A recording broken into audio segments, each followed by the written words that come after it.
കാണാതായ കുട്ടികളെ അന്വേഷിച്ച് കണ്ടെത്തുന്ന ഒരു പ്രോഗ്രാം ചാനലിൽ. അപ്പോൾ ആ പ്രോഗ്രാം അവതരിപ്പിക്കുന്നത് അല്ലെങ്കിൽ ആ പ്രോഗ്രാമിൻ്റെ മെയിൻ ആങ്കർ അയാളുടെ കൂടെ പഠിച്ചിട്ട് ഒളിച്ചോടി പോയി 2 കമിതാക്കളെ അന്വേഷിച്ച് പോകുന്നതാണ് എൻ്റെ കഥ. ഇത് ഭയങ്കര വൈൽഡ് ടോപ്പിക്, ഫുൾ സ്ക്രിപ്റ്റാണ്, കഥയല്ല ഫുൾ സ്ക്രിപ്റ്റ്. അപ്പം ഇത് ഭയങ്കര വൈൽഡ് ടോപ്പിക് ആയതുകൊണ്ട് ഇവിടെ പ്രൊഡ്യൂസറുടെ പോയി കണ്ടു. ഇപ്പം ഞാൻ എഴുതുന്നു, എൻ്റെ ഫ്രണ്ട് ഡയറക്റ്റ് ചെയ്യുന്നതാണ്. അപ്പോൾ ഒരു പ്രൊഡ്യൂസറെ പോയി കാണുന്നു. അപ്പോൾ ആൾ പറയുന്നത് ഭയങ്കര ബജറ്റ് വേണം.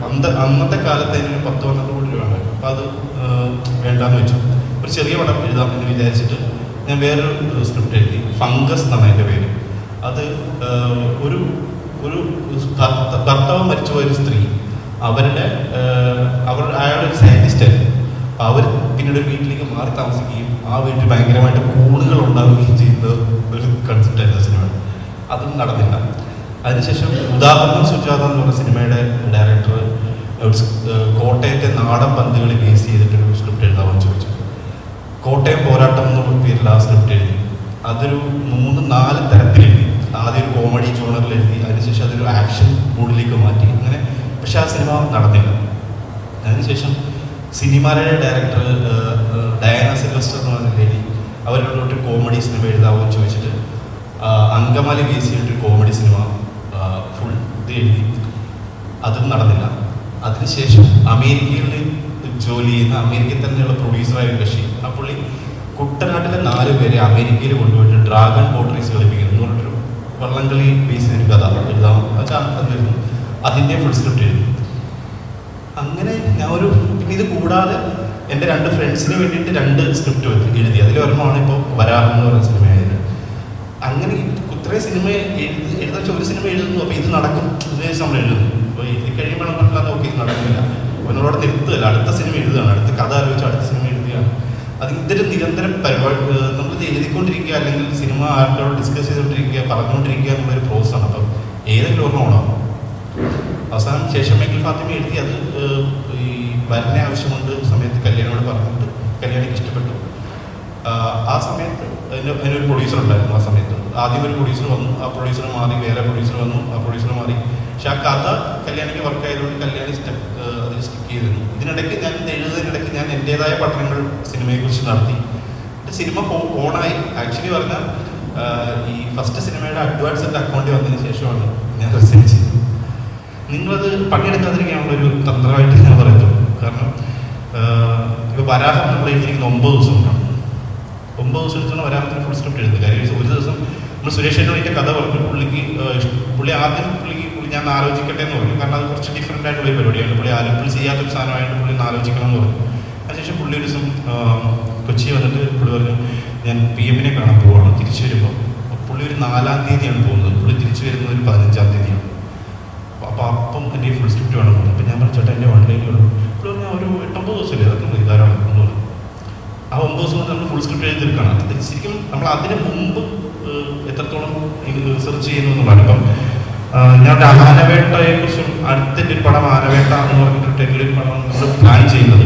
അത് ആനക്കൊമ്പ് മാഫിയ എങ്ങനെ വർക്ക് ചെയ്യുന്നു എന്നുള്ളൊരു സംഭവമാണ്.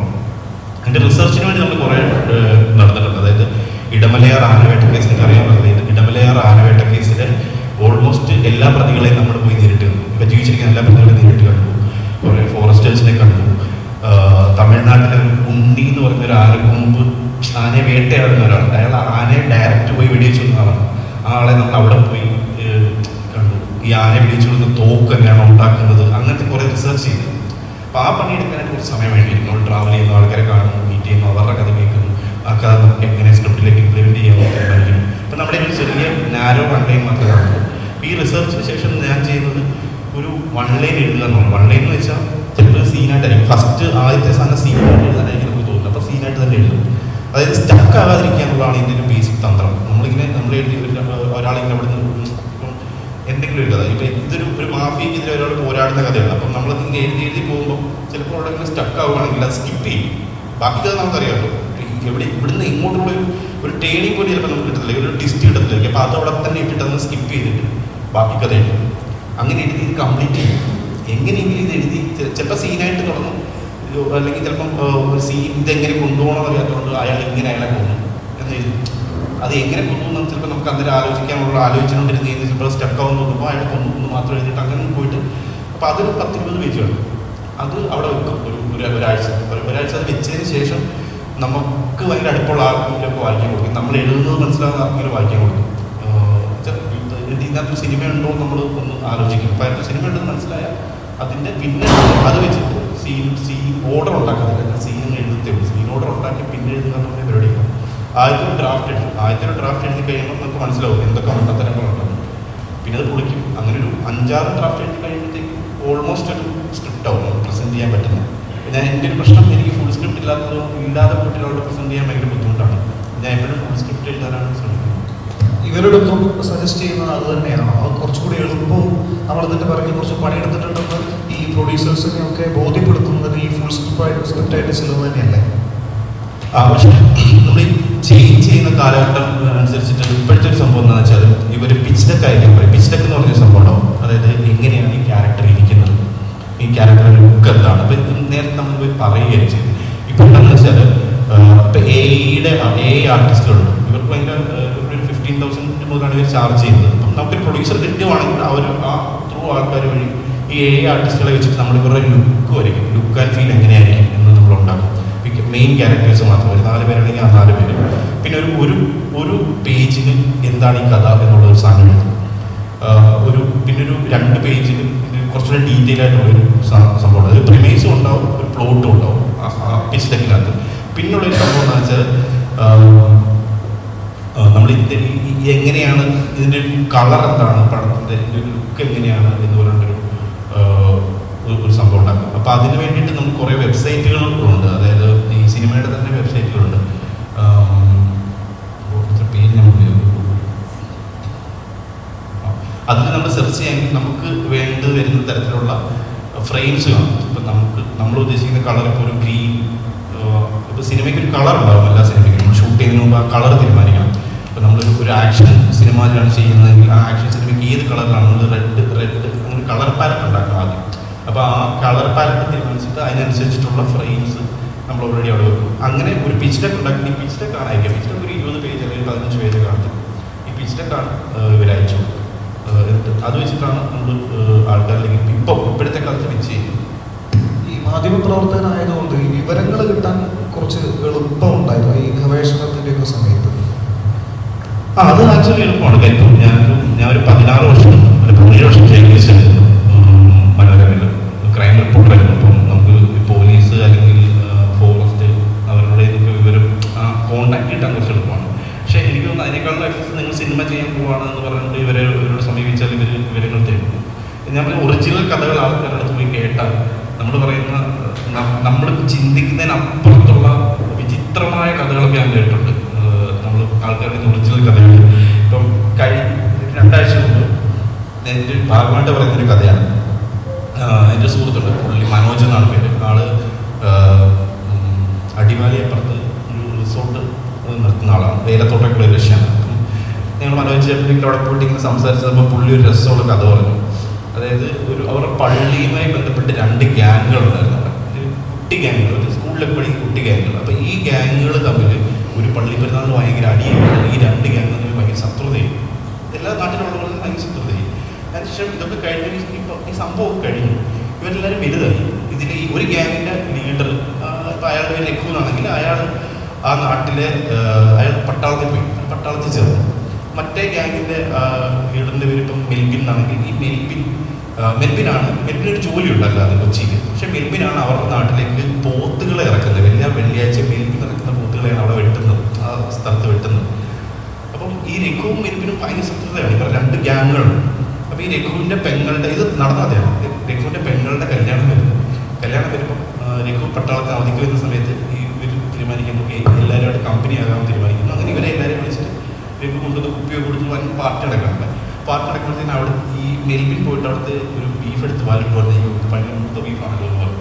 പക്ഷേ ഈ ബീഫ് കൊണ്ടുവന്ന് രഘുവിൻ്റെ അമ്മാവനാണ്. അപ്പോൾ അതിനെ ചൊല്ലി അവിടെ ഒരു തർക്കമുണ്ട്. അപ്പം പുള്ളി പറഞ്ഞു, ഇതിനെക്കാട്ടിലും നല്ല പോത്തുകൾ ഞാൻ ഇറക്കിത്തരാം, ഈ കല്യാണത്തിന് ഇറക്കിത്തരാം, നിങ്ങൾ പറയുന്ന വില എന്ന് പറഞ്ഞൊരു വലിയ ബെറ്റുണ്ട്. അപ്പോൾ അവിടെ അമ്മാവൻ്റെ ഒരു ഡയലോഗ് ഉണ്ട് അതിനകത്ത്, നീ പറഞ്ഞ സമയത്ത് പോത്തിനെ കൊണ്ടുവന്നിട്ട് നിന്റെ തല വിട്ട് ഞാൻ ഈ ഇല വെക്കും എന്ന് പറഞ്ഞൊരു സാധനമുണ്ട്. അങ്ങനെ ഈ പോത്തിനെ മേടിക്കാൻ വേണ്ടിയിട്ട് ഈ മെൽബിനും ഈ അമ്മാവൻ്റെ ഒരു സഹായിയും കൂടെ തമിഴ്നാട്ടിൽ പോകണം കല്യാണത്തിന് 3 ദിവസം മുമ്പ്. അപ്പോൾ അവിടെ പോയി ഇയാൾ പറഞ്ഞ വിലയ്ക്ക് പോത്തിനെ കിട്ടി. അപ്പോൾ തിരിച്ചു വരുമ്പോൾ ഇവിടെ വൻ പാർട്ടിയാണെന്നൊക്കെ പറഞ്ഞ് നിൽക്കുന്ന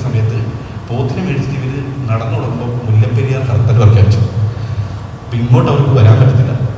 ഒരു വണ്ടിയും തമിഴ്നാട്ടിലെ വണ്ടിയില്ല, ഇവിടെയും വണ്ടിയില്ല. ഇവർ 2 ദിവസം കൊണ്ട് ഈ പോത്തുമായിട്ട് 120 കിലോമീറ്റർ നടന്നു വരുന്ന കഥയാണ്. ഇതിനിടെ ഇവരുടെ കൂടെ ഒരാളെ കാണാതെ പോകും, പോത്തിനെ ബസ്സിടിക്കും. ഇത് നടന്ന കഥയാണ്. നിങ്ങൾ പറഞ്ഞാൽ ഇപ്പം നമ്മൾ റിയലായിട്ട് ആൾക്കാരോട് സംസാരിക്കുകയാണെങ്കിൽ ഭയങ്കര രസമുള്ള കഥകൾ കിട്ടും, നമുക്ക് അൺബിലീവബിളായ കഥകൾ കിട്ടും എന്നുള്ളതാണ് എനിക്ക് മനസ്സിലായിട്ടുള്ളത്. അങ്ങനെ കഥകൾ ഉണ്ടാക്കാൻ പറ്റും. എനിക്ക് എല്ലാവർക്കും പറ്റുന്ന സംഭവമാണ്. ഇപ്പം മാധ്യമപ്രവർത്തനം ആയതുകൊണ്ടല്ല, ഞാൻ ഇൻസ്പയർഡ് റാണി എന്ന് പറഞ്ഞിട്ടൊരു സ്ക്രിപ്റ്റ് എഴുതിയിട്ടുണ്ട്. അത് ഇപ്പം എൻ്റെ ഒരു ഡിസ്കഷൻ നടക്കുന്നുണ്ട് ഓഗസ്റ്റ് ഫിലിംസുമായിട്ട്. അവർക്ക് കഥ ഇഷ്ടപ്പെട്ടാണ്. അതൊരു ജഡ്ജും വക്കീലും തമ്മിലുള്ള ഒരു എന്താ പറയുക, ഒരു ഈഗോ സാധനം, ഒരു ലേഡി അഡ്വക്കേറ്റ് ജഡ്ജും തമ്മിലൊരു ഈഗോ സാധനമാണ് ഈ സാധനം. ഇതിൻ്റെ ഒരു 80% ഈ കഥ കോടതിക്കകത്ത് നടക്കുന്നതാണ്. നമ്മൾ മാധ്യമപ്രവർത്തനമാണെങ്കിൽ ഈ കോടതിയുടെ കൃത്യം എന്താണ് ഇതിൻ്റെ പ്രോസസ് നമുക്കറിയില്ല. സോ ഇതിൻ്റെ ഒരു 1 ലൈൻ എഴുതി. ഇതിൻ്റെ 1 ലൈൻ കുറച്ച് കഷ്ടപ്പാടായിരുന്നു, കുറച്ച് സമയം എടുത്തത്. ഇതിൻ്റെ 1 ലൈൻ, ആ 1 ലൈനിൽ 70 പേരുണ്ട്. പക്ഷേ അതിനുശേഷം ഇത് നമ്മൾ പറയുന്നത് ശരിയാണ്. ഇത് എന്താ സംഭവം വെച്ചാൽ, ജഡ്ജി ഐ വിറ്റ്നസ് ആയിട്ടൊരു മർഡർ നടക്കുകയാണ്. ഒരു ലേഡി അഡ്വക്കേറ്റാണ് മർഡർ ചെയ്യുന്നത്, ജഡ്ജിയാണ് ഐ വിറ്റ്നസ്. ഈ ജഡ്ജിന് മുമ്പിൽ ഈ ലേഡി വായിച്ച് രക്ഷപ്പെടുന്ന ഒരു സിനിമ. എല്ലാ തെളിവുകൾക്കെതിരാണ്. അപ്പോൾ ഇതിന് 2 സാധനം വേണം. ഒന്ന്, ഒരു പോലീസുകാരൻ വേണം. കാരണം നമ്മൾ ചെയ്യുന്ന ഈ തെളിവുകൾ കൃത്യമാണോ എന്ന് പരിശോധിക്കുന്നത്. അപ്പോൾ ഈ 1 ലൈൻ എഴുതിയിട്ട് ഞാൻ ഒരു പോലീസുകാരൻ, ആൾ എന്നേയും ജോലി ചെയ്യുന്ന ആളാണ്. അപ്പോൾ ആളുടെ വീട്ടിൽ പോയിട്ട് പുള്ളിക്ക് 2 ദിവസം കൊണ്ട് ഇത് വായിച്ചു. പുള്ളി വായിച്ച് കേട്ടതിന് ശേഷം ഭയങ്കര തിരക്കുള്ള മനുഷ്യനാണ്. അപ്പോൾ എന്താ ചെയ്യുന്നത് വെച്ചാൽ, ഞാൻ എല്ലാ ദിവസവും 8 മണി മുതൽ രാത്രി 1 മണി വരെ, ചില ദിവസമൊക്കെ 10 മണിയാകുമ്പോൾ നമ്മളവിടെ ചെല്ലുമ്പോൾ തന്നെ പുള്ളി പറയണം എനിക്ക് വയ്യ പോക്ക് പോയി. ഇത് ആ പോക്ക് വേസ്റ്റാണ്. പക്ഷേ എനിക്ക് തോന്നുന്നത് ഈ സാധനം ഉണ്ടാക്കാൻ ഭയങ്കരമായിട്ട് ടൈം എടുക്കും. സ്ക്രിപ്റ്റ് എഴുതാറില്ല, ഇതിൻ്റെ ഒരു സാധനങ്ങൾ എങ്ങനെയാണ് ഉണ്ടാക്കുന്നത്. അങ്ങനെ ഞാൻ ഒരു 10-20 ദിവസത്തോളം, 10-20 ദിവസം കൂടുതൽ ഈ പുള്ളിയുടെ വീട്ടിൽ പോകുന്നു, ഇത് എങ്ങനെയാണെന്ന് ചോദിക്കുന്നു. അങ്ങനെ അതിൻ്റെ ഒരു അന്വേഷണം സെറ്റ് ചെയ്തു. അതിനുശേഷം നമ്മൾ ഒരു അഡ്വക്കേറ്റിനെ പോയി കണ്ടു. ഇതേപോലെ തന്നെ കോടതിയിൽ വാദിക്കുന്ന ടേബിളുകളുടെ അതുമായി ബന്ധപ്പെട്ടിരിക്കുന്ന ആ സാധനങ്ങൾ സെറ്റ് ചെയ്തു. അതിനുശേഷമാണ് ഇത് എഴുതുന്നത്. ഈ ഫുൾ സ്ക്രിപ്റ്റ് എഴുതിയതിന് ശേഷം ഒരു ലേഡി അഡ്വക്കേറ്റിൽ കൊടുത്തിട്ട് അവരെ കൊണ്ട് ഇത് വായിപ്പിച്ച് കറക്റ്റ് ചെയ്യിച്ചു. എന്നിട്ട് അത് വീണ്ടും ഒരു 4 പ്രാവശ്യം എഴുതിയപ്പോഴാണ് അതായത് ഈ സാധനം. ഇപ്പം നിങ്ങളൊരു അന്വേഷണം വെച്ചിട്ട്, പോലീസ് അന്വേഷണം വെച്ചിട്ടൊരു സിനിമയാണ് ചെയ്യാൻ പോകുന്നതെങ്കിൽ ഉറപ്പായിട്ട് നിങ്ങളൊരു പോലീസുകാരനെ പോയി കാണും. കാരണം അതിനകത്ത് നമ്മൾക്കറിയാത്ത അവരുടെ മാത്രമായ കുറേ സാധനങ്ങളുണ്ടാവും. ഇപ്പോൾ ഫോർ എക്സാമ്പിൾ ഞാൻ സിനിമ പറയാം, റിയൽ ഇൻസിഡൻറ്റ്. ഇപ്പോൾ മുത്തൂറ്റ് വധക്കേസ് കേട്ടിട്ടുണ്ടാവും. അപ്പോൾ അതിനകത്തൊരു ഭയങ്കര രസമുള്ളൊരു സാധനം ഒരാളെന്നോട് പറഞ്ഞത്, ഇതിലെ ഒരു പ്രധാന പ്രതി, ആ പ്രതി ഇയാളെ കുത്തിക്കൊല്ലുന്ന സമയത്ത് അയാളുടെ മൊബൈൽ ടവർ കോട്ടയത്തിനടുത്തിട്ട് കാണിച്ചത്. പക്ഷേ ഇയാളാണ് കുത്തിക്കൊന്നത്. ഇയാൾ കുത്തിക്കുന്ന ഐ വിറ്റ്നസ് എല്ലാമാണ്. പക്ഷേ ഇയാളുടെ കയ്യിൽ മൊബൈലും ഉണ്ട്. പക്ഷേ മൊബൈലിൻ്റെ ടവർ കാണിച്ചിരിക്കുന്നത് ഒരു സ്ഥലത്താണ്. അപ്പം പിന്നീട് പോലീസ് ഇതിൻ്റെ ആൾക്കാരെ കൊണ്ടുവന്നിട്ട് നോക്കുന്ന സമയത്ത് എന്താ സംഭവിച്ചതെന്ന് വെച്ചാൽ, വാട്ടർ ബോഡീസിനടുത്ത് മൊബൈൽ ടവർ ഫ്ലക്ച്വേറ്റ് ചെയ്യും. അപ്പം ഇതൊരു കണ്ടം അല്ലെങ്കിൽ വയലിനടുത്ത് വെള്ളം നിറഞ്ഞിടുന്ന സ്ഥലത്താണ് ഈ മണ്ണ് നടക്കുന്നത്. അപ്പം ഇയാളുടെ മൊബൈൽ ടവർ ഇപ്പുറത്തെ ടവറിൽ കാണിക്കുന്ന ചില സമയത്ത് അപ്പുറത്തെ മൊബൈൽ ടവറിൽ കാണിക്കും. അപ്പം നിങ്ങൾ ഏത് കായലിനടുത്ത് പോയിട്ട് ഫുഡ് ഓർഡർ ചെയ്യുമെങ്കിൽ, സ്വിഗ്ഗിയിൽ ഓർഡർ ചെയ്യുമെങ്കിൽ, ചിലപ്പോൾ ഈ കായലിന് അക്കരെ കൊണ്ടുവന്ന് അവർ വിളിക്കുന്ന, ഞാൻ താമസിക്കുന്ന കായലിനടുത്ത് അവിടെ സ്ഥിരമായിട്ട് എനിക്ക് സംഭവിക്കാറുള്ളതാണ്. നമ്മൾ പുറത്തിറങ്ങി ഫുഡ് ഓർഡർ ചെയ്യുന്ന അവസ്ഥ ഉണ്ട്.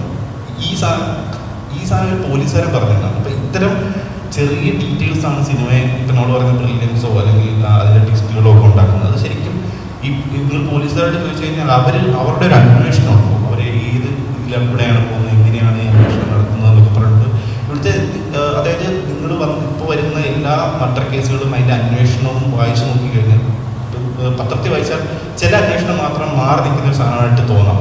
അപ്പം നിങ്ങൾ സർവീസ് സിനിമ ചെയ്യാനാണ്, എനിക്ക് എൻ്റെ ഡീറ്റെയിൽസ് തരുമ്പോൾ എന്ന് ചോദിച്ചാൽ SI തന്നെ വിളിക്കുകയോ നേരിട്ട് പോയി കാണുകയോ ചെയ്താൽ ഉറപ്പായിട്ട് അവരൊക്കെ ഡീറ്റെയിൽസ് തരും. അപ്പം അങ്ങനെ ഇപ്പം എന്തിനെ ശ്രദ്ധിച്ചിട്ടാണ് നിങ്ങൾ സിനിമയിൽ ചെയ്തതെന്ന് വെച്ചാൽ ആ മേഖലയിൽ കുറച്ചുകൂടെ ഡീറ്റെയിൽസ് ഉണ്ടാക്കുക എന്നുള്ളതാണ്. നമ്മൾ ഷോട്ട് വെക്കുമ്പോഴും അതായത് മറ്റേ രീതി ഭയങ്കര ഡിഫിക്കൽട്ടാണ്. നമുക്ക് ഇവിടുന്ന് ഒരു പ്രോപ്പർ ട്രെയിനിങ് ഇല്ലാതെ സിമ്പിളി, ഞാൻ നേരത്തെ ഒരു ക്ലാസ്സുള്ളവരുണ്ടെങ്കിൽ കഥ പണ്ട് പറഞ്ഞിട്ടുള്ളതാണെങ്കിലും നമ്മളെല്ലാവരും മാസ് ഡയലോഗ് സിനിമയിൽ കാണുന്നതാണ്, മാസ് ഡയലോഗ് കേൾക്കുന്നതാണ്. ഒരു മാസ് ഡയലോഗിൽ എവിടെയാണ് മ്യൂസിക് തുടങ്ങുന്നത് എന്ന് ശ്രദ്ധിച്ചിട്ടുണ്ടോ? ഒരു സിനിമയുടെ നമ്മുടെ എന്നത്താൻ കേസുകളുടെ സിനിമയിൽ അതെടുക്കുക ഒരു ഉദാഹരണം. അപ്പോൾ അതിൽ ജഡ്ജി പറയുന്ന ഒരു ഡയലോഗ്, മന്ത്രി KP പ്രേമൻ എന്താ ഹാജരാകത്തെ? അപ്പം മറ്റേ അഡ്വക്കേറ്റ് പറയും നടുവേദനയാണ് സാർ. അപ്പോൾ ഇയാൾ പറയും എനിക്ക് നടുവേദനയുള്ളൂ, ഞാൻ വരുന്നില്ലേ കോടതിയിൽ. 9 മാസം പ്രായമായ കുഞ്ഞി ഈ കോടതി കയറി ഇറങ്ങി അവർ വരുന്നില്ലേ കോടതിയിൽ, അവർക്കൊന്നും ഇല്ലാത്ത ഇങ്ങനെ ഡയലോഗ് പോലെ. ഇതിൻ്റെ ഒരു പോയിന്റിലാണ് മ്യൂസിക് തുടങ്ങുന്നത്. ഏത് പോയിന്റിലാണെന്നറിയോ? അതായത് ഈ എപ്പോഴും ശ്രദ്ധിച്ചോണം, ഒരു മാസ് ഡയലോഗ് അല്ലെങ്കിൽ ഒരു ഇമ്പോർട്ടൻറ്റ് സീനിൽ മ്യൂസിക് തുടങ്ങുന്നത് ഈ ജഡ്ജിയുടെ മാസ് ഡയലോഗ് കഴിഞ്ഞിട്ട്, അല്ലെങ്കിൽ ഒരാൾ പറയുന്ന മാസ് ഡയലോഗ് ഇങ്ങനെ തുടങ്ങി വരുമ്പോൾ ഒരു റിയാക്ഷൻ ഷോട്ട് വരും അപ്പുറത്തേക്ക് ആളുടെ. ആ റിയാക്ഷൻ ഷോട്ട് കഴിഞ്ഞിട്ട് ഒരു സെക്കൻഡ് കഴിയുമ്പോഴാണ് മ്യൂസിക് വന്നത്. ഇന്നൊക്കെ സിനിമ കണ്ട് പഠിക്കാൻ പറ്റും, പക്ഷേ ഡിഫിക്കൽട്ടാണ്. ഇത് കണ്ടുപഠിക്കുക എന്ന് പറയുന്നത് അത് ഭയങ്കര ഒരു ഹെർക്കുലിയൻ ടാസ്ക്കാണ്. അപ്പോൾ അതായത് പുതിയ കാലത്ത് ഇത് പഠിക്കുന്നത് വളരെ നല്ലതാണ്. ഓർമ്മയുണ്ട് നമ്മൾ ഇത് എങ്ങനെയാണ് ഷോട്ട് മേക്ക് ചെയ്യുന്നത്. പിന്നെ ഇത് ഭയങ്കരമായിട്ട് പുതിയതായിക്കൊണ്ടിരിക്കുകയാണ്. അപ്പോൾ നിങ്ങൾ ഇതിൻ്റെ ടെക്നിക്കൽ സൈഡ് കുറച്ചുകൂടെ കൃത്യമായിട്ട് ഇപ്പം 18 ലെൻസിൽ എന്താണ് കിട്ടുന്നത്, ഒരു ലെൻസ് ഇട്ടാൽ എങ്ങനെയാണ് അതിൻ്റെ കാഴ്ച കിട്ടുന്നത് എന്ന് അറിയണമെങ്കിൽ നമ്മളിത് പഠിക്കുന്നത് വളരെ നല്ലത് തന്നെയാണ്. അതിൻ്റെ ഒഫീഷ്യൽ രീതിയിൽ പഠിച്ചത് നല്ലതാണ്. പക്ഷേ ഞാൻ പറഞ്ഞാൽ അത് അതിൻ്റെ അവസാന വാക്കല്ല. നമ്മളെ തന്നെ നവീകരിച്ചുകൊണ്ടിരിക്കുക, കൂടുതൽ സിനിമകൾ കാണുക, പുസ്തകം വായിക്കുക, ഇതൊക്കെ ഇതിൻ്റെ പ്രോസസ്സാണ്. അതായത് നിങ്ങൾ ഡയറക്ടറാണ് ആഗ്രഹിക്കുന്നതെങ്കിൽ നിങ്ങൾ ഈ ഷോട്ട് കുറേ ഇപ്പം നമ്മളെ കാണാൻ വരുന്ന ആൾക്കാരുണ്ട്, അവർ ഷോർട്ട് വൈസ് കഥ പറയും, പക്ഷെ കഥയിലൊന്നും ഉണ്ടാകില്ല. അതായത് ഷോർട്ട് വൈസ് കഥ ഓക്കെയാണ്, കഥ വേണ്ടതാണ്, എല്ലാവർക്കും ഭയങ്കര ഗംഭീരമായ ഷോട്ടുകൾ വേണ്ടതാണ്. പക്ഷെ എപ്പോഴും എല്ലാ സിനിമയും, ലോകത്തെ എല്ലാ സിനിമയും നമുക്ക് ഇമോഷണലി ഫീൽ ചെയ്യണം. നല്ലതായിട്ടായാലും മോശമായിട്ടല്ല, ആ ഇമോഷൻ കിട്ടുമ്പോൾ മാത്രമാണ് അത് ആ സിനിമ നമ്മൾക്ക് കണക്റ്റ് ആകുന്നത്.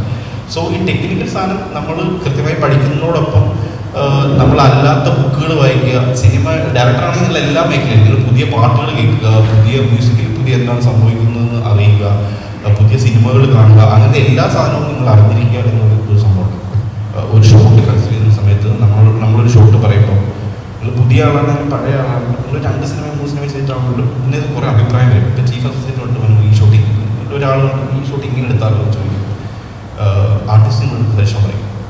അപ്പം അങ്ങനെ കുറേ പേര് സജഷൻ പറയാൻ നിങ്ങൾക്ക് ഉണ്ടാവും. ചിലപ്പം നമ്മൾ നേരത്തെ പ്ലാൻ ചെയ്ത ഷോട്ട് ആയിരിക്കത്തില്ല. ഇപ്പം നമ്മുടെ സ്ക്രിപ്റ്റ് ഉണ്ടാവും, നമുക്ക് അവിടെ വെച്ച് നമുക്ക് തോന്നുവാണ് ഇത് ഇങ്ങനെ ചെയ്യാം എന്ന് തോന്നുവാണ്. ഇപ്പം നമ്മൾ പറയുകയാണ് ഇത് ഇങ്ങനെയാണ് ഇത് ചെയ്യുന്നത് എന്ന് പറയുമ്പോൾ അതിനെക്കാട്ടിലും നല്ലത് ഇതാണ് എന്ന് പറഞ്ഞിട്ട് ആർട്ടിസ്റ്റിനോട് സജസ്റ്റ് ചെയ്യും, ചീഫ് ഹൗസ് സജസ്റ്റ് ചെയ്യും. ഇതിലേതാണ് നല്ലതെന്ന് നിങ്ങൾ മനസ്സിലാകണമെങ്കിൽ നിങ്ങൾ ടെക്നിക്കൽ നോളജ് വേണം. നിങ്ങൾ കുറച്ചുകൂടി ടെക്നിക്കലി സൗണ്ട് ആണെങ്കിൽ നമ്മൾ പറയുന്നതാണോ നല്ലത്, അവർ പറയുന്നതാണോ നല്ലതെന്ന് ഡിറ്റക്ട് ചെയ്യാൻ പറ്റും.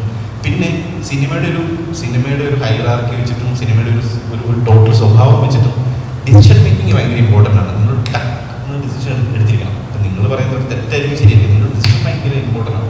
പിന്നെ ഇത് മാറ്റാനൊരു ഇപ്പം നിങ്ങളൊരു സാധനം ഷൂട്ട് ചെയ്യും, അൺലെസ് ആണെങ്കിൽ നിങ്ങൾ നിഷ്പതരല്ലെങ്കിൽ ആ ലെവലിൽ നിങ്ങൾ എത്തിയില്ലെങ്കിൽ നിങ്ങൾക്ക് മാറ്റാൻ പറ്റത്തില്ല പെട്ടെന്ന്. നമ്മളൊരു ഫുൾ ഡേ എടുത്ത് ഷൂട്ട് ചെയ്ത് കഴിയും, ചെറിയ ബജറ്റുള്ള പടമാണ്, ഫുൾ ഡേ ഷൂട്ട് ചെയ്ത് കഴിയും.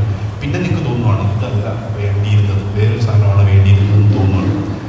അന്നേരം അത് എല്ലാ സിനിമയിലും മാറ്റുക എന്ന് പറയുന്നത് നടക്കത്തില്ല. അപ്പോൾ അങ്ങനെ എല്ലാ സിനിമ ചെയ്യുന്ന ആൾക്കാരുണ്ട്. ദിനീഷ് ഷെട്ടി ചെയ്യുന്ന വേറൊരു സ്കൂൾ ഓഫ് ഡയറക്ടിങ് പരിപാടിയാണ്. ഇവർക്ക് അല്ലെങ്കിൽ അപ്പോൾ തന്നെ വീണ്ടും റീഷൂട്ട് ചെയ്യുന്ന പരിപാടികൾ. എല്ലാവർക്കും പുതിയ സിനിമ ചെയ്യുന്ന എല്ലാവർക്കും അത് നടക്കണമെന്നില്ല. സോ ആ ഡിസിഷൻ ഭയങ്കര ഇമ്പോർട്ടൻ്റ് ആണ്. അതായത് നിങ്ങളുടെ കുറേ നിങ്ങൾ ഷൂട്ട് ചെയ്യാൻ നിൽക്കുന്ന സമയത്ത് കോസ്റ്റ്യൂമർ കണ്ട് നിങ്ങൾ ക്യാമറമാൻ നിൽക്കുമ്പോൾ ഒരു 5 ചുരിദാർ കൊണ്ട് കാണിച്ച് പറയും, സാർ ഇതിൽ ഏതാണ് വേണ്ടതെന്ന് ചോദിക്കും. അപ്പം നമ്മൾ ഇതിനിടയ്ക്ക് അടുത്ത ഷോട്ട് പ്ലാൻ ചെയ്യുന്നതിനിടയ്ക്ക് ഏതാണ് വേണ്ടത്, നായിക ഇടേണ്ട ഇത് സെലക്ട് ചെയ്യണം, ഇതാണ് വേണ്ടത്. അപ്പം ഇത് കൊണ്ടിട്ട് ഹീറോയിന് കൊടുത്തിട്ട് അല്ലെങ്കിൽ ഹീറോയ്ക്ക് ആ ഡ്രസ്സ് കൊണ്ട് കൊടുക്കുമ്പോൾ എന്തിനാണ് ഞാൻ ഈ ഡ്രസ്സ് ഇടുന്നത്, ഇതിന് വരെ ഈ ഡ്രസ്സ് ഇട്ടാൽ എന്താണ് കുഴപ്പം എന്നൊരാളെ ചോദിച്ചാൽ നിങ്ങൾക്ക് മറുപടി ഉണ്ടാവും. എല്ലാത്തിനും മറുപടി ഉണ്ടായിരിക്കും. എന്നിട്ട് അതിനുശേഷം ഇപ്പം ഒരു 2 പേര് ഇരുന്നിട്ടാണ് ഡയലോഗ് പറയുന്നത്, എന്തുകൊണ്ട് ഇരിക്കണം, എന്തുകൊണ്ട് നിൽക്കണം, ഇതിനൊക്കെ. അപ്പം ഒരാൾ ഞാൻ നടന്നിട്ട് ഡയലോഗ് പറയാം, നടന്നിട്ട് ഡയലോഗ് പറഞ്ഞാൽ കുഴപ്പമില്ല എന്ന് നിങ്ങൾ പറയുകയാണെങ്കിൽ പിന്നെ എന്തിനാണ് നിങ്ങൾ ഇപ്പോൾ ഇരിക്കാൻ പറഞ്ഞത് എന്ന് പറയുമ്പോൾ നിങ്ങളുടെ വില പോയി, നിങ്ങളുടെ ഡിസിഷൻ തെറ്റാണ് എന്നുള്ളത്. അപ്പം ഇങ്ങനത്തെ കാര്യങ്ങളെല്ലാം നിങ്ങളുടെ ഡിസിഷൻ ശരിയാണെങ്കിൽ നിങ്ങൾ ടെക്നിക്കലി ഇത് പോയി പഠിക്കുന്ന സംഭവം നല്ലതായിരിക്കും. പിന്നെ ആൾക്കാർ ശ്രദ്ധിക്കാത്തൊരു സാധനം സ്റ്റേജിങ് എന്ന് പറഞ്ഞൊരു സംഭവമാണ് സിനിമയിൽ. അത് നമ്മൾ എന്തിനൊരാൾ എഴുന്നേറ്റ് നിന്ന് ഡയലോഗ് പറയണം, എന്തിനൊരാൾ ഇരുന്നിട്ട് ഡയലോഗ് പറയണം, ഒരാൾ എന്തിനും നടന്നിട്ട് ഡയലോഗ് പറയണം. അപ്പം അങ്ങനെ ഒരു സംഭവം ഈ സ്റ്റേജിങ് എന്ന് പറയുന്ന സാധനം. അതായത് എൻ്റെ ഒരു സിമ്പിൾ എക്സാമ്പിൾ പറഞ്ഞാൽ ഒരു വില്ലനും നായകനും സംസാരിക്കുകയാണ്. അപ്പം ഒരു കാറിൽ കയറിയിട്ട് നായകൻ ഹീറോ ഇരിക്കുന്നത് ഇപ്പം ഈ കാറിൻ്റെ ഡ്രൈവിംഗ് സീറ്റിലാണ്, വില്ലൻ വരുന്നു.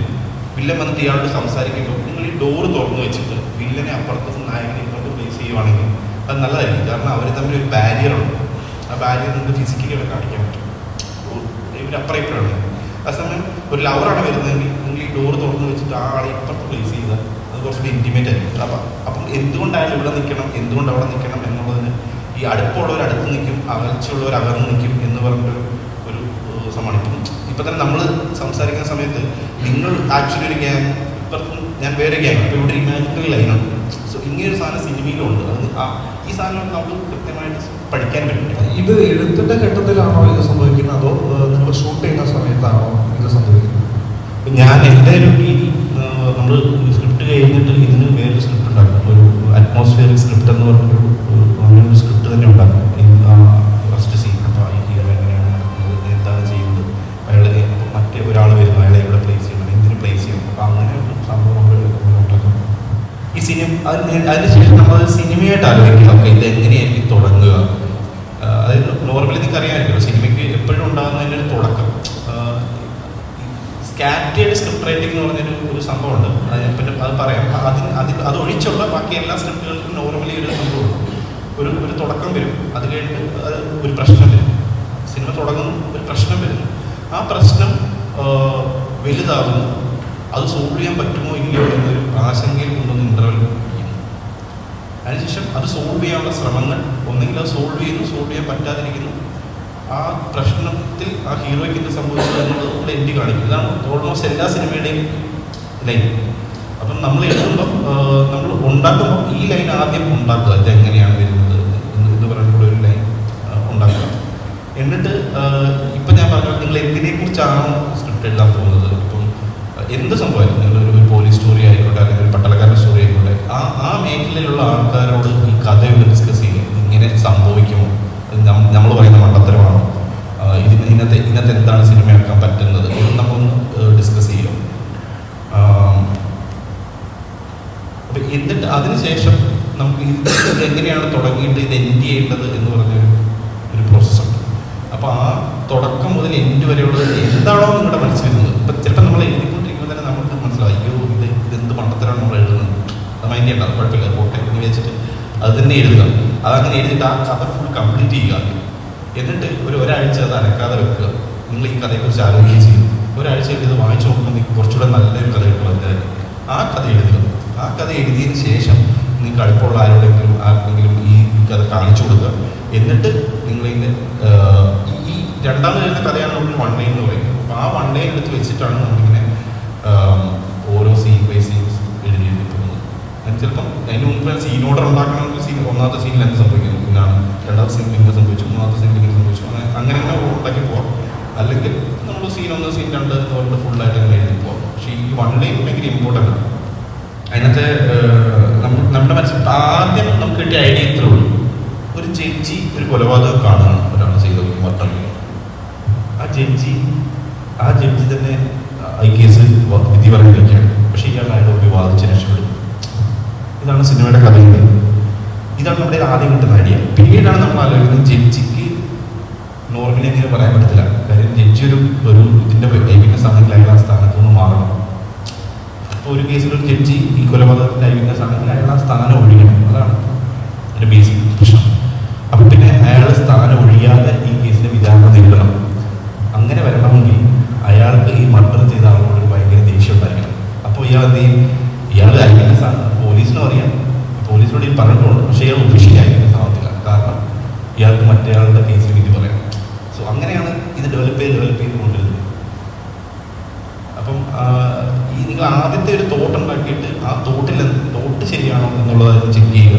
വൺ ലൈൻ എഴുതുക. വൺ ലൈൻ ഇപ്പോൾ ഏത് മേഖലയിൽ വെച്ചിപ്പം ഒരു പത്രക്കാരൻ്റെ സ്റ്റോറിയാണ് നിങ്ങൾ പറയുന്നതെങ്കിൽ, അല്ലെങ്കിൽ ഒരു വിഷ്വൽ മീഡിയ ജേർണലിസ്റ്റിൻ്റെ സ്റ്റോറിയാണ് പറയുന്നതെങ്കിൽ, നിങ്ങൾ ഈ വൺ ലൈൻ എഴുതിയിട്ട് നിങ്ങളുടെ ഏതെങ്കിലും വിഷ്വൽ മീഡിയ ജേർണലിസ്റ്റിനെ വിളിച്ചിട്ട് ചേട്ടാ സിനിമ ചെയ്യാനായിട്ടാണ് എൻ്റെ സ്ക്രിപ്റ്റ് എഴുതിക്കൊണ്ടിരിക്കുകയാണ്, ഒരു വിഷ്വൽ മീഡിയ വെച്ചിട്ടാണ് നമ്മുടെ സ്ക്രിപ്റ്റ് എഴുതുന്നത്, ഇപ്പം നമ്മൾ പറയുന്നത് ഈ സാധനം ശരിയാണോ എന്നുകൊണ്ട് ആ ആളുടെ പോയി ചോദിക്കാമെങ്കിൽ നമ്മുടെ സ്ക്രിപ്റ്റ് കുറച്ചുകൂടെ നല്ലതാവും. കാര്യം ആ ജെന്യൂനായിട്ടുള്ള കുറേ ഇൻസിഡൻസ് അവർ പറയും. അപ്പോൾ ആ ഇൻസിഡൻസ് നമുക്ക് ഉറപ്പായിട്ടും ഈ സിനിമയിൽ ഉപയോഗിക്കാൻ പറ്റും. അപ്പം അങ്ങനെ ഞാൻ എപ്പോഴും പറയുന്നതാണ്, ഇപ്പോൾ അതിൻ്റെ എന്താണോ റിയൽ സോഴ്സ്, ആ റിയൽ സോഴ്സിലേക്ക് പോയിട്ട് നിങ്ങൾ ചോദിക്കണം. ഇപ്പോൾ നിങ്ങളൊരു ഭരതനാട്യം ഡാൻസറുടെ സ്ക്രിപ്റ്റാണ് ചെയ്യാൻ പോകുന്നതെങ്കിൽ നിങ്ങൾ ശരിക്കും ഭരതനാട്യം ഡാൻസ് പഠിച്ച ഒരാളെ പോയി കണ്ടിട്ട് അതിനകത്ത് എന്തൊക്കെ ആഡ് ചെയ്യാൻ പറ്റും എന്നുള്ള സാധനങ്ങൾ കൃത്യമായിട്ട് അവരുടെ ചോദിച്ചാൽ അപ്പോൾ അവർ ഡാൻസ് കളിക്കുമ്പോൾ സമയത്ത് കുറേ ഇൻസിഡൻസ് അവർക്ക് അറിയാമായിരിക്കും. അതൊക്കെ നമുക്ക് ഇതിനകത്ത് ആഡ് ചെയ്യാൻ പറ്റുന്ന രീതിയിൽ അവർ പറഞ്ഞു. അപ്പോൾ അതിനുശേഷം ഒരു വൺ ലൈൻ എഴുതിയിട്ട് ആ വൺ ലൈനിലാണ് നമ്മൾ സീൻ 1 സീൻ 2 എന്നുള്ള സാധനം ഉണ്ടാക്കുന്നത്. വീട്ടിൽ ഷൂട്ട് ചെയ്യാൻ പറ്റുന്ന ഒരു പടം എന്ന് പറയുന്നത് അങ്ങനെ ആലോചിച്ച് അങ്ങനെ ഉണ്ടാക്കിയെടുത്ത പടമാണ്. അപ്പം അതിന് വലിയ ഇപ്പം പറഞ്ഞ ഷിഫ്റ്റ് ഇല്ല. പാലക്കാട് ഷൂട്ടും ഒരു വീട്ടിൽ വീടിനകത്ത് ഷൂട്ട്, ഇത്രയേ ഉള്ളൂ, വേറെ ഒന്നുമില്ല സിനിമ. അങ്ങനത്തെ അപ്പം അങ്ങനെ തന്നെ നമ്മൾ മനഃപൂർവ്വം അങ്ങനെ ആലോചിച്ച് ഇതെടുത്തതാണ്.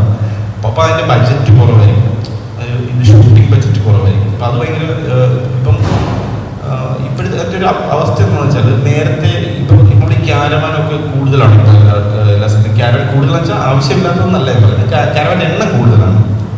സോ നേരത്തെ ഒരു ദിവസത്തെ ഷൂട്ടിംഗ് കോസ്റ്റ് നമ്മൾ കണക്കാക്കുന്നത് 3 ലക്ഷം രൂപയാണെങ്കിൽ ഇപ്പോൾ 6 ലക്ഷം രൂപ വെച്ചിട്ടാണ് ഷൂട്ടിംഗ് കോസ്റ്റ് കണക്കാക്കുക.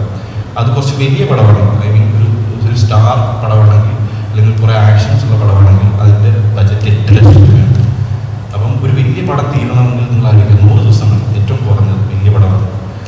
ഒരു ദിവസത്തെ കോസ്റ്റ് 8 ലക്ഷം വെച്ചിട്ട് 8 കോടി രൂപ അപ്പം തന്നെ വേറെ ഒന്നുമില്ലാതെ പ്രതിഫലം ഒന്നുമല്ല ഞാൻ പറയുന്നത്.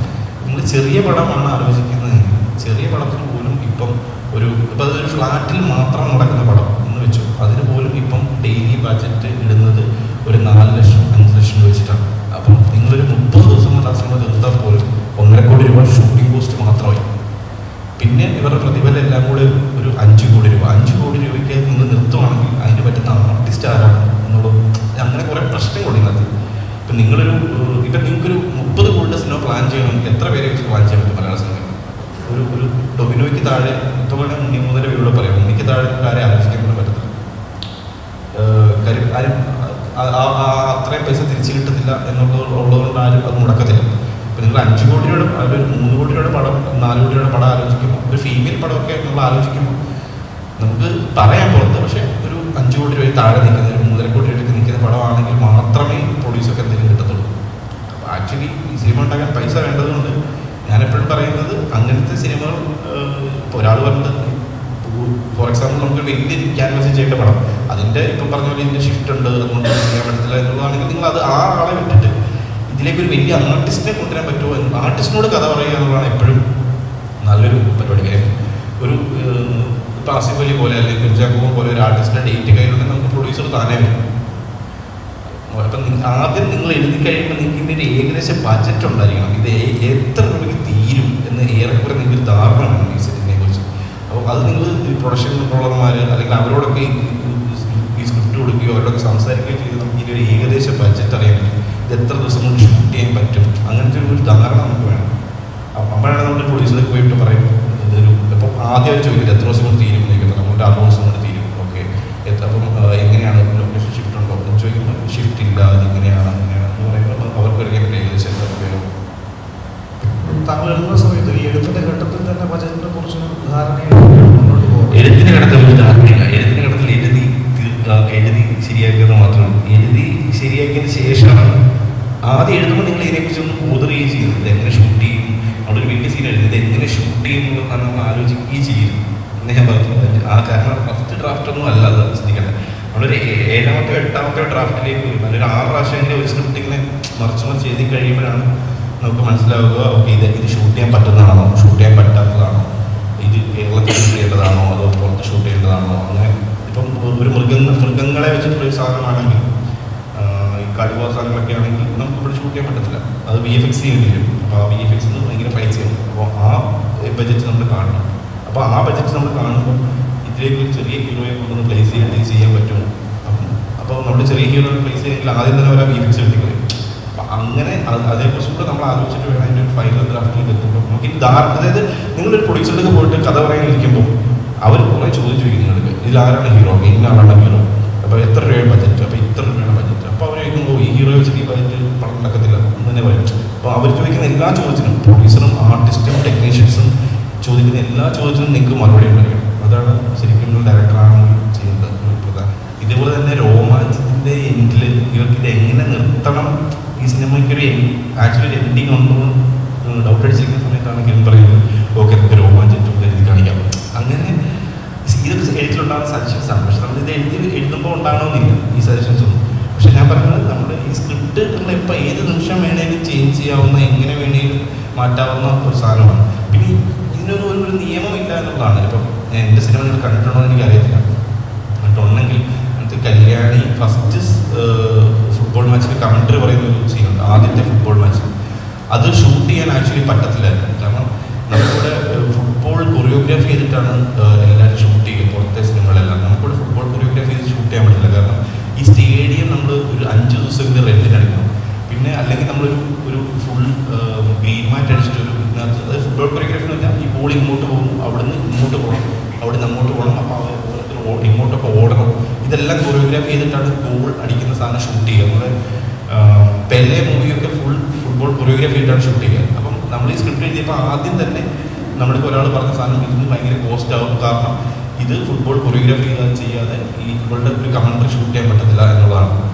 അപ്പം അതിന് നമ്മൾ കണ്ടുപിടിച്ച മാർഗം നമ്മളൊരു റിയൽ മാച്ച് വെച്ചു അവിടെ.